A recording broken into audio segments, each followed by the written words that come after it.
नमस्कार प्रिय साथियों। आज हम बात करने वाले हैं BEd third semester paper first है ना, ये पेडागोजी ऑफ स्कूल सब्जेक्ट है ना। इसका बीएड थर्ड सेमेस्टर में एक ही पेपर होता है। देखिए अभी जैसे ही नवंबर चल रहा है तो नवंबर 2025 में ही दिसंबर 2025 के पेपर संपन्न करा लिए गए हैं। जो है मेरा यूनिवर्सिटी था महाराजा छत्रसाल बुंदेलखंड यूनिवर्सिटी, जो कि छतरपुर मध्य प्रदेश में आता है, छतरपुर ज़िले में आता है मध्य प्रदेश के। ठीक है, तो फ्रेंड्स ये यूनिवर्सिटी का जो है एमसीक्यू का पेपर हो चुका है, तो इसका एक रिव्यू आप लोग देख लीजिए ताकि आपका किसी भी यूनिवर्सिटी का तो किस तरह से इस सब्जेक्ट ऑफ पेडालॉजी, इस पेडालॉजी सब्जेक्ट से किस तरह के क्वेश्चन बनने के चांस रहते हैं, तो वो आप देख सकते हैं। ठीक है, देखिए यहाँ पे पहले हमें प्रिकॉशन को पढ़ लेना चाहिए। आपको पूरे 13 प्रश्न जो अटेम्प्ट करने पड़ते हैं। आपको शुरुआती 14 क्वेश्चन दिए रहेंगे जिसमें से 11 प्रश्न करना पड़ेंगे और वो प्रत्येक प्रश्न 5 अंक का रहेगा और इसमें मैक्सिमम आपको 150 शब्द ही लिखना है ना, 150 शब्दों से अधिक इसमें नहीं लिखना है। और जो सेक्शन बी रहेगा उसमें आपको 4 प्रश्न दिए रहेंगे, उसमें से आपको 2 प्रश्न करने पड़ेंगे, ठीक, जो कि 10-10 अंकों के रहेंगे। 500 शब्दों में आपको इसको लिखना रहेगा। ठीक है, तो चलिए अब हम जो है प्रश्नों को देख लेते हैं कौन कौन से प्रश्न फ्रेंड्स पूछे गए थे। देखिए यहाँ भी लिखा हुआ है 11 प्रश्न 5-5 अंक यानी 55 अंक। ठीक, और फ्रेंड्स इसमें पासिंग मार्क्स भी आप देख सकते हैं, यहाँ पे दिया गया है पासिंग मार्क्स कितना है, कम से कम आपको 30 अंक इसमें प्राप्त करने चाहिए। ठीक है, होने चाहिए। ठीक, इसके बाद फ्रेंड्स हम एक एक करके प्रश्न को देख लेते हैं कौन कौन से प्रश्न जो है एग्जाम में पूछे गए थे। देखिए फर्स्ट पूछा गया था शिक्षण सूत्र को परिभाषित कीजिए, किन्हीं 5 शिक्षण सूत्रों के नाम लिखिए। ये फर्स्ट प्रश्न था। सेकंड प्रश्न पूछा गया था फ्रेंड्स प्रस्तावना कौशल के घटकों को समझाइए। ठीक है, शिक्षण के समय मौन या शांति की स्थिति क्यों नहीं होना चाहिए, इसको स्पष्ट करना था। ठीक है, तो आपको बताना था कि जब टीचिंग चल रही है तो उस दौरान मौन या शांति क्यों नहीं होना चाहिए, ये सब इसमें क्लैरिफाई करना था। ठीक, और आपको फ्रेंड्स पता है कि आपको 150 से सब ज़्यादा शब्द नहीं लिखना है, तो आपको मैक्सिमम 2 ही पेज भरना है ना, 1 साइड और सेकंड साइड। ठीक, इतने में ही आपके 150 क्वेश्चन जो 150 शब्द आपके इसमें हो जाते हैं। ठीक, इसके बाद नेक्स्ट क्वेश्चन फ्रेंड्स पूछा गया था शाब्दिक एवं अशाब्दिक पुनर्बलन में अंतर स्पष्ट कीजिए। ठीक है, नेक्स्ट प्रश्न देख लीजिए आप, अनुशीलन प्रश्नों का क्या उद्देश्य समझाइए।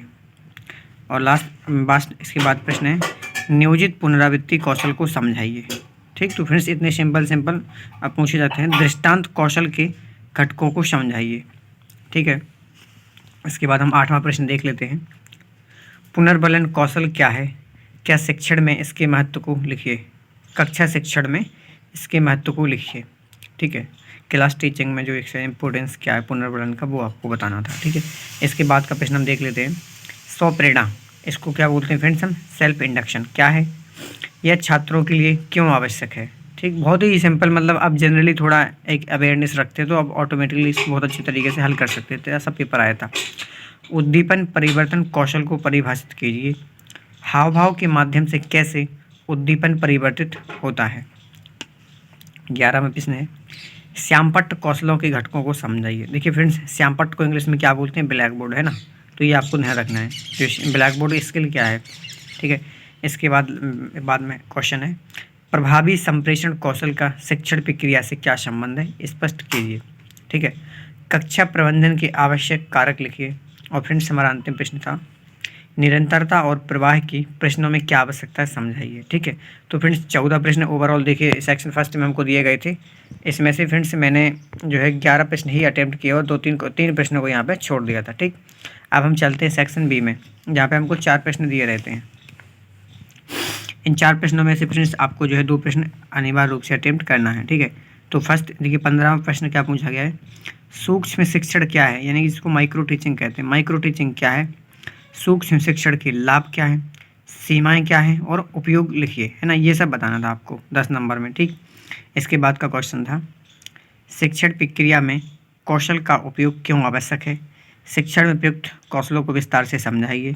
इसके बाद था फ्रेंड्स शिक्षण सूक्ष्म शिक्षण को निम्नलिखित बिंदुओं के आधार पर लिखिए, परिभाषा एवं अर्थ, सूक्ष्म शिक्षण के सिद्धांत, सूक्ष्म शिक्षण का चक्र। ठीक है, और लास्ट प्रश्न फ्रेंड्स पूछा था उन्होंने शिक्षण सूत्रों की प्रकृति क्या है। ठीक है, जो टीचिंग फार्मूलाज हैं मैक्सिम्स, उनकी प्रकृति नेचर क्या है, और शिक्षण के विभिन्न सूत्रों का विस्तार से वर्णन कीजिए। ठीक है, तो ये फ्रेंड्स पेपर था जो कि अभी मैं बात करूँ मेरा 24 नवंबर 2025 को संपन्न हुआ है एमसीक्यू में। ठीक है, तो फ्रेंड्स इसके बेस पर ही आप इसी को पढ़ के भी इन क्वेश्चंस को ही अच्छे से पढ़ के जाएंगे तो आप अच्छे से एक मिलते जुलते क्वेश्चंस आपको पेपर में देखने को मिलते हैं, ज़्यादा उसमें डीपली टेक्निकल क्वेश्चन इसमें नहीं पूछे जाते हैं। ठीक, तो फ्रेंड्स कैसा लगा हमारा वीडियो? यदि वीडियो आपको पसंद आया तो चैनल को लाइक एंड सब्सक्राइब भी करें।